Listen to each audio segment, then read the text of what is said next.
उसका क्या काम था फारूक अब्दुल्ला का? और बाद में बोलते हैं कि बीजेपी की सरकार थी। स्टेट का लॉ ऑर्डर किसके पास होता है? स्टेट का लॉ ऑर्डर होता है चीफ मिनिस्टर के पास। चीफ मिनिस्टर ही भागेगा, रिजाइन करेगा तो भगोड़ा हो गया, रिजाइन करेगा तो भगोड़ा हो गया, भागेगा रिजाइन करेगा तो भगोड़ा हो गया। अरविंद केजरीवाल तो सबसे बड़ा चोर है। केजरीवाल तो सबसे बड़ा चोर है। अरविंद केजरीवाल तो सबसे बड़ा चोर है। जी तो देखिए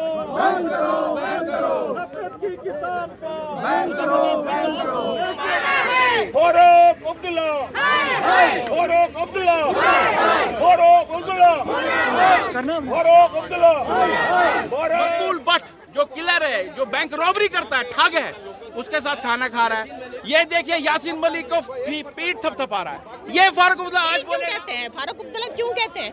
क्योंकि इनको पता है कि इनके पीछे इस कश्मीर फाइल में जो भी हुआ है, इसके पीछे सिर्फ फारूक अब्दुल्ला का हाथ है, और सिर्फ फारूक अब्दुल्ला का हाथ है, और सिर्फ फारूक अब्दुल्ला का हाथ है। और कश्मीर फाइल्स मूवी को लेकर जब से फारूक अब्दुल्ला जी के बयान आए हैं, तब से कश्मीरी समुदाय के लोग जो हैं वो लगातार प्रदर्शन करते नजर आ रहे हैं, और अभी भी फिलहाल लगातार प्रदर्शन करते हुए नजर आ रहे हैं। अभी सीधा इन्हीं से बातचीत करने का प्रयास करेंगे कि आखिरकार क्या कुछ इनका कहना है।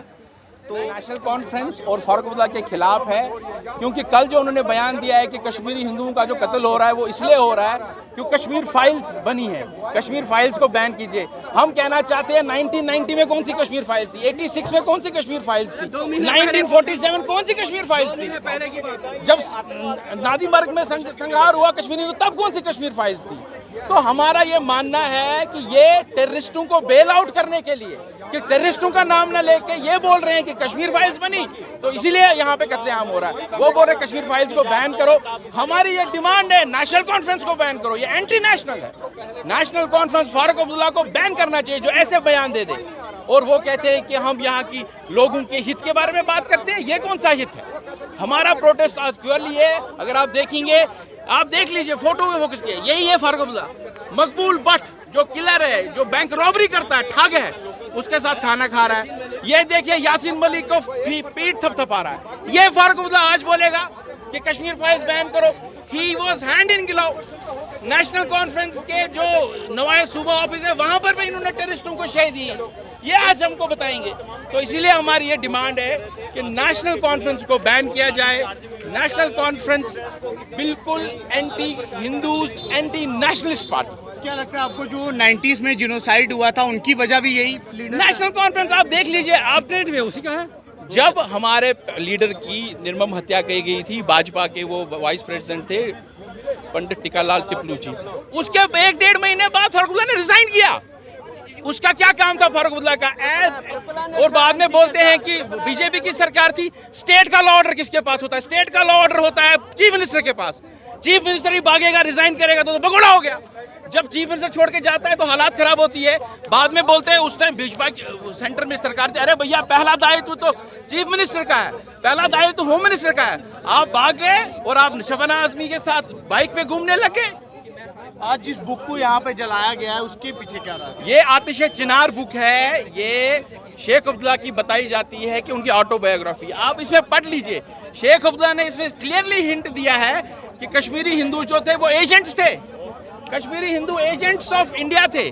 स्टार्ट से ही कश्मीरी हिंदू हमारे अगेंस्ट थे। इसीलिए आतिशे चिनार में जो कुछ भी है, इसने बहुत कुछ लिखा है उसमें, इसलिए हमने आतिशे चिनार आज जलाई। क्या लगता है क्यों तकलीफ होती है कश्मीर फाइल से कश्मीर के लिए? अब देखिए ना, ऐसा सत्य देखो, हमारे माननीय प्रधानमंत्री ने क्या कहा। वो सत्य जो 30 साल से छुपाया गया, वो सत्य बाहर आ रहा है। जो सत्य, जो निर्मम हत्या, जो जेनोसाइड कश्मीरी हिंदूज के साथ हो रहा है, उनको तो तकलीफ हो गई। उन्होंने तो दबाई ये सारी बातें। वो तो बात नहीं करने देते थे। कश्मीर फाइल्स में आप सबने देखी कुछ झूठ लगा क्या? हमसे पूछे ना कुछ झूठ है क्या? मैं 3rd क्लास में पढ़ता था, मुझे भी याद है, मैं रात को टैक्सी में निकला हूँ। हम 4-5 लोग टैक्सी में आए। झूठ क्या है उसमें? तो ये सब सच है क्योंकि हम इसके भुक्तभोगी हैं। हम तो जेनोसाइड विक्टिम्स हैं। अरविंद केजरीवाल भी इस पे हंसते हुए नजर आए। अरविंद केजरीवाल जो है, अरविंद केजरीवाल तो ऑपर्चुनिज्म की सियासत करते हैं। आप देखिए अरविंद केजरीवाल ने हंसते हंसते क्या है, झूठी फिल्म है, और कल झूठा बयान दे रहे हैं कश्मीरी पंडितों के साथ क्या हो रहा है। कश्मीरी पंडितों को अरविंद केजरीवाल या उनकी मानसिकता वाले लीडर बेवकूफ नहीं बना सकते। आप, हमको पता है, हमारे साथ हमेशा भारतीय जनता पार्टी खड़ी रही है। हमारी एक ही पार्टी है, वो भारतीय जनता पार्टी है। हमारे माननीय नरेंद्र मोदी जी है। आप देखिए 370 हटाया, 35A हटाया। जितना भी आज देखे ना उनकी बौखलाहट क्यों है। आज टूरिस्ट फिर भाजपा क्यों नहीं कश्मीरी पंडितों की हेल्प कर पाई? क्योंकि धारा 370 को तो यहाँ से हटा दिया गया, लेकिन आज आपको क्यों नहीं घाटी के अंदर बसाया जा रहा? मेरी बात सुनिए आप। 2010 में कांग्रेस ने एक पॉलिसी बनाई एम्प्लॉयमेंट पैकेज। ये एम्प्लॉयमेंट पैकेज जो है, ये आप सुन लीजिए, कांग्रेस और नेशनल कॉन्फ्रेंस की मंशा क्या थी। इन्होंने बोला 6000 लोगों को, ध्यान से सुनिए ये बड़ा इंपॉर्टेंट है, 6000 कश्मीरी हिंदू यूथ को हम दे देंगे नौकरी कश्मीर में, जी नौकरी दे देंगे। ये क्लॉज नहीं लिखा कि वो रहेंगे कहाँ, वो वहाँ 6-6 लोग शेयरिंग में रहते हैं। ये क्या मांगते था? ये उनको लेबर बनाना था, उनको बॉन्डेड लेबर बनाना। उन्होंने बॉन्ड क्रिएट किया, नेशनल कॉन्फ्रेंस और कांग्रेस ने बॉन्ड क्रिएट किया कि जो वहां जाएगा वो जिंदगी भर उसको वही करा। अरे भैया तुम्हारी जागीर है क्या? जो J&K का बंदा है वो तो बाशिंदा है J&K का, पूरे हिंदुस्तान जा सकता है। इन्होंने ये बॉन्ड बनाया, बाद में बोला 6000 नौकरी, बाद में उमर इज ऑन रिकॉर्ड से मेरे पास तनख्वाह नहीं है, मैं कहां से दे दूंगा। 1200 नौकरियां लगाई इन्होंने। पिछले 5 सालों में भाजपा की सरकार ने वो पैकेज पूरी की। हमने क्या किया? अभी हम वहां पे घर बना रहे थे हिंदूज के लिए, जो कश्मीरी एम्प्लॉयमेंट पैकेज गई है उनको इन्होंने प्रीफैब स्ट्रक्चरों में रखा था, इन ह्यूमन कंडीशनों में। पिछले 4-5 साल में वहां बिल्डिंग्स बन रही है, नवंबर तक एक एम्प्लॉय को घर मिलने वाला है। लेकिन अभी जो एक घटना हुई है उसमें अगर वहां के एम्प्लॉयज को जो भी लगता है उसका हमने, हमारे माननीय जो अध्यक्ष जी है और संगठन मंत्री है अशोक कोल जी और रविंद्र रैना जी, उन्होंने कल एलजी को बिल्कुल साफ शब्दों में जो लिखा है उसमें क्लॉजेस भी लिखे हैं कि ये कांग्रेस वाली जो पीएम पैकेज वाली पॉलिसी थी इसको आप रिव्यू कीजिए, बॉन्डेड लेबर वाला क्लॉज निकालिए। हमने क्लियर इंस्ट्रक्शंस में लिखा है कि एक नई पॉलिसी बनाएंगे जिसमें अभी एक ना फ्रीडम फाइटर की वीडियो वायरल हो रही है ब्लास्ट को लेकर, जो वो अपने पे जिम्मा ले रहे हैं, उसको लेकर आप क्या? मुझे इस बात का संज्ञान नहीं है। हमारी कम्युनिटी जो कश्मीरी पंडित कम्युनिटी है उनके बारे में जो दर्शाया गया, उनका एक ही चीज़ था, जिनको कहेंगे हम टोटल कम्युनिटी को लेकर के नहीं चल रहे थे। वो हिंदू मतलब जो माइनॉरिटी हिंदू को उन्होंने अलग थलग उनका ट्रीटमेंट किया था। वो इनको कहता है कि 5th कॉलमिस्ट, यानी आपने बेसिक चीज़ का वायलेशन वहाँ से शुरू किया। आपने कौम को एक कौम की तरह नहीं लिया, आपने उस कौम में वेज क्रिएट किया, मुस्लिम को अलग ट्रीट किया, नॉन मुस्लिम्स को अलग ट्रीट किया। इसलिए जो बुनियाद है वो नफरत पर एनसी ने तब से आज तक चलाई। वो तो कहते हैं हम घाटी के सभी लोगों को एक समान देख के चलते हैं। वो तो कहने वाली बात एक है, लेकिन प्रैक्टिकल करने वाली बात दूसरी है ना। अगर वो कहते हैं कि कोई भी बंदा किसी को जब मारते हैं और उसके बाद उसको चावल नहीं उसको खिलाए गए, तो उनसे हम पूछते हैं क्या वो मिलिटेंट्स को रिपोर्ट करते थे? क्या जिसको गंडसा पर चीरा गया, जो लेडी गिर जाती कुछ उसको चीरा गया, क्या वो जायज़ था? क्या जिसको सूली पर लटकाया सर्वानंद पोल प्रेमी को, जिसको यहाँ पर सरिये से मतलब यहाँ पर छेद किया गया और मारा गया, क्या वो जायज़ था? अब जो इतनी हजारों किलिंग्स हो गई उनको क्या जायज़ ठहराते हैं? ये एक बहुत बड़ा क्वेश्चन है। सर और भी लोग हैं, इनसे भी बातचीत हम जरूर करेंगे। यहाँ पे कॉन्स्पिरेसी नहीं थी तो बस जो एक मूवी बनी है इसमें हिंदू मुस्लिम कहीं नहीं कहीं नहीं है, कहीं नहीं है। इसमें वो दिखाया कि कश्मीरी नेता हिंदू मुस्लिम क्यों जोड़ रहे हैं? ये अपनी रोटियां सेकने के लिए जोड़ रहे हैं। इनकी कुर्सी जाती हुई नजर आ रही है और कुछ नहीं है, क्योंकि बरसों से 70 सालों से इन्होंने हिंदुस्तान को लूटा है, भारत को लूटा है। अब इनका पैसा नहीं मिल रहा है, भ्रष्ट नेता है, भ्रष्टता इनकी जा नहीं रही है और ये क्या कर रहे हैं, इनको नहीं मिल रहा है।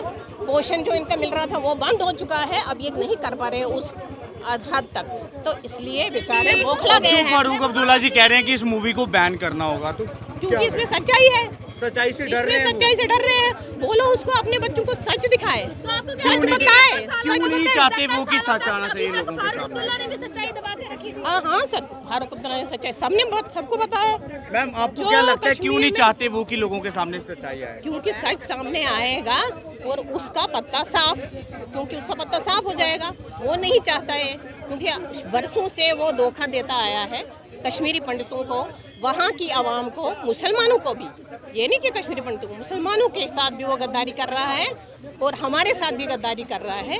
इसलिए हमें ऐसा नेता नहीं चाहिए। आज जो आपने शेख अब्दुल्ला जी की बुक को जलाया, इसके पीछे क्या राज था? क्या कुछ इस बुक के अंदर लिखा गया था जो आपको नहीं लगा? जो भी लिखा है इसके बुक के बारे में मुझे कुछ नहीं कहना है। मैं सिर्फ कश्मीर फाइल्स के बारे में बोल रही हूँ कि कश्मीरी फाइल्स सच्ची घटना है जो हमारे साथ हुआ है, जो मेरे साथ हुआ है, मेरे चाचा के साथ हुआ है, बिल्कुल सच है। और वो खून से सने हुए चावल खिलाए हुए हैं। उसको कहाँ पता है?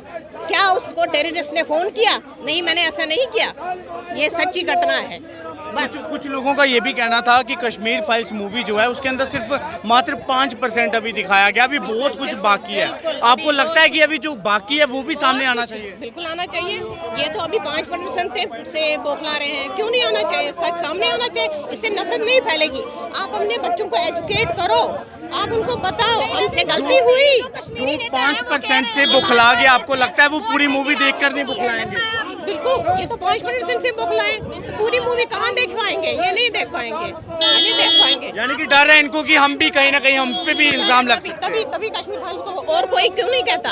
यही क्यों कहते हैं? फारूक अब्दुल्ला क्यों कहते हैं? क्योंकि उनको पता है कि इनके पीछे इस कश्मीर फाइल में जो भी हुआ है इसके पीछे सिर्फ फारूक अब्दुल्ला का हाथ है। अरविंद केजरीवाल भी इस मूवी को लेकर हंसते हुए नजर आ रहे हैं। अरविंद केजरीवाल तो सबसे बड़ा चोर है जी। तो देखिए साफ तौर पर क्या कुछ कहना है आम आदमी पार्टी के अरविंद केजरीवाल की। अगर हम बात करें तो साफ तौर पर यही कहा कि वो जो है वो सबसे बड़े चोर हैं। अब आप जनता अपनी राय जो है वो कमेंट बॉक्स में जरूर रखिएगा। और कश्मीरी हिंदू पंडितों की अगर हम बात करें तो फारूक अब्दुल्ला के उस बयान के बाद लगातार जम्मू की सड़कों पे कश्मीरी हिंदू पंडित जो हैं वो अपनी डिमांडों के साथ लगातार प्रदर्शन करते हुए नजर आ रहे हैं। और एनसी के अगर हम बात करें खिलाफ आज का पूरा कड़ा प्रदर्शन जो है वो आज यहाँ पर किया गया।